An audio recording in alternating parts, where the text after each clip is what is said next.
প্রথমেই আমরা একটু রেটিনা সম্পর্কে জানতে চাই, আমাদের দর্শকদেরকে জানাতে চাই যে রেটিনা আসলে কি। খুবই গুরুত্বপূর্ণ একটা কথা, কারণ আমরা জানি যে আমাদের চোখ একটা গুরুত্বপূর্ণ অঙ্গ এবং তার মধ্যে বিভিন্ন পার্ট আছে। আমরা যদি বলি চোখের বিভিন্ন অংশ রয়েছে এবং তার মধ্যে রেটিনা খুবই গুরুত্বপূর্ণ একটা চোখের অংশ, কেননা রেটিনাতে ছবি তৈরি হয় তখন আমরা দেখতে পাই।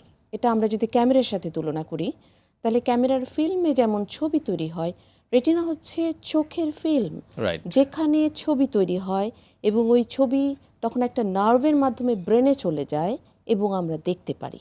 এবং এটা খুবই গুরুত্বপূর্ণ, কেননা কোনো কারণে যদি রেটিনা ক্ষতিগ্রস্ত হয় তাহলে কিন্তু আমরা অন্ধত্বের দেখতে পাবো না। জি, মানে আমরা মোট দেখতে কথা পারবো হচ্ছে না। আমাদের চোখ যদি হয় একটি ক্যামেরা, তাহলে তার ফিল্ম হচ্ছে রেটিনা। রেটিনা, সো এটা খুবই আলো কর্নিয়ার মাধ্যমে, লেন্সের মাধ্যমে আলটিমেটলি এটা যে রেটিনাতে পড়ে এবং ছবি তৈরি হয়। কাজে আমাদের চোখ পুরোটা ঠিক থাকলেও কোনো কারণে যদি রেটিনাতে অসুখ হয় তাহলে আর ছবিটি কিন্তু তৈরি হবে না এবং আমরা দেখতে পারবো না। অনেক ধন্যবাদ আপনাকে। রেটিনার কি কি অসুখ হয়? এটাও খুব গুরুত্বপূর্ণ, কেননা রেটিনাটা হচ্ছে, আপনি যেরকম বলছিলেন রেটিনাটা আসলে কি, রেটিনাটা কোথায় থাকে। রেটিনাটা চোখের, আমরা জানি যে অনেকগুলো লেয়ার আছে, একটা অক্ষি গোলক, এটার কয়েকটা লেয়ারের মধ্যে রেটিনাটা হচ্ছে চোখের ভিতরের একটা অংশ। চোখের সবচেয়ে ইনার কোট হচ্ছে রেটিনা, এবং এই কারণে আমরা কিন্তু বাইরে থেকে রেটিনাটাকে দেখতে পাই না। এটা সবচেয়ে ইম্পর্ট্যান্ট কথা। আপনার চোখের কর্নিয়াতে বা কনজাংটিভেতে সাদা জায়গায় কোনো অসুখ হলে আপনি নিজেই বুঝবেন যে আপনার একটা অসুখ হয়েছে, কিন্তু রেটিনাতে অসুখ হলে সাধারণত সহজে বোঝা যায় না। এটা খুবই গুরুত্বপূর্ণ। এই কারণে হয় কি, রেটিনাতে অনেক দূর আগায় যায় অসুখ, তখন অনেক সময় আমরা বুঝি যে দৃষ্টিহীনতায় ভুগছে, তখন পেশেন্ট আসে। শুরু থেকে অনেক সময় বোঝে না পেশেন্টরা। এ কারণে আমাদেরকে কিন্তু একটু সচেতন থাকতে হবে যে রেটিনাতে কি কি অসুখ হতে পারে, কখন হতে পারে, এগুলার ব্যাপারে আমাদেরকে আগে থেকে সচেতন থাকতে হবে। তা আমি যদি একটু অসুখগুলোর কথা বলি, খুব নাম করা একটা অসুখের নাম হচ্ছে ডায়াবেটিক রেটিনোপ্যাথি। আমরা এটা অনেকেই জানি, কেননা আমাদের দেশে এত বেশি ডায়াবেটিক পেশেন্ট এখন তো অনেক বেশি, এবং তারা প্রত্যেকেই কিন্তু এই ডায়াবেটিক রেটিনোপ্যাথির ঝুঁকিতে থাকেন। ডায়াবেটিক রেটিনোপ্যাথি একটা খুব গুরুত্বপূর্ণ অসুখ। জীবনে যারা ডায়াবেটিস আছেন, জীবনের একটা পর্যায়ে তারা অবশ্যই ডায়াবেটিক রেটিনোপ্যাথি ভুগবেন, এই কথাটা আমাদের মাথায় রাখতে হবে। সুতরাং এটা খুব গুরুত্বপূর্ণ। এছাড়া যারা উচ্চ রক্তচাপে ভুগছেন তাদেরও কিন্তু রেটিনাতে সমস্যা হয়। সেই সমস্যাটাকে আমরা বলি হাইপারটেনসিভ রেটিনোপ্যাথি। এবং যারা উচ্চ রক্তচাপে ভুগছেন অনিয়ন্ত্রিত, তারা কিন্তু আরেকটা ঝুঁকিতে থাকেন, সেটা হচ্ছে রেটিনার রক্তনালী বন্ধ হয়ে যাওয়া। এটাকে আমরা বলি ভেইন অক্লুশন কিংবা আর্টারি অক্লুশন, অর্থাৎ শিরা কিংবা ধমনী, রেটিনার শিরা বা ধমনী দুইটাই বন্ধ হয়ে যেতে পারে এই যাদের উচ্চ রক্তচাপ থাকে। সুতরাং এটা খুব গুরুত্বপূর্ণ।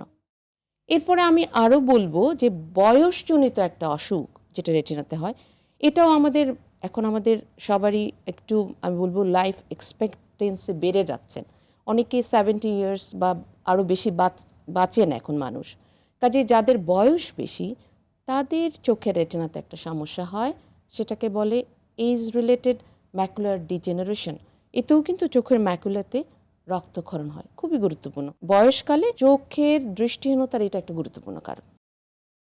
এখন আমি এক্সট্রিমিজের কথা বললাম, আরেকটা গুরুত্বপূর্ণ অসুখের কথা না বললেই নয়, এটা আমি বলতেই চাই এবং খুব গুরুত্বপূর্ণ, সেটা হচ্ছে আরোপি। আপনি বললেন যে আমি একজন আরোপি বিশেষজ্ঞ, এবং এই মেসেজটা আজকে আমি দিতেই চাই যে অপরিণত নবজাতক যারা প্রিম্যাচুর বেবি আমরা বলি, সময়ের আগে যারা জন্মগ্রহণ করে, তাদের চোখে রেটিনাতে একটা সমস্যা হয়, সেটাকে বলে আরোপি। আমি সময় পেলে এই ব্যাপারে আজকে কথা বলবো।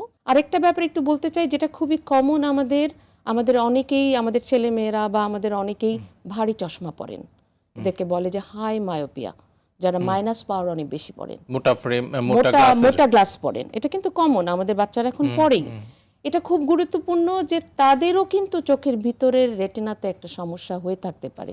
কাজে এটা খুব গুরুত্বপূর্ণ যে ওদেরকেও রেটিনার ডাক্তার দেখানো উচিত, পরামর্শ করা উচিত যে রেটিনাতে কোনো অসুবিধা আছে কিনা। আঘাতের কারণে চোখের যে কোনো অংশে আঘাত লাগতে পারে, চোখের বাইরে একটা কর্নিয়াতে, কনজাংটাইভেতে, লেন্সে।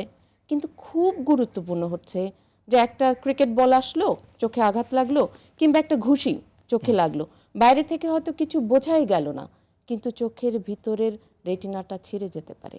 সুতরাং আঘাতের কারণেও কিন্তু খুব গুরুত্বপূর্ণ ক্ষতি চোখের রেটিনাতে হতে পারে।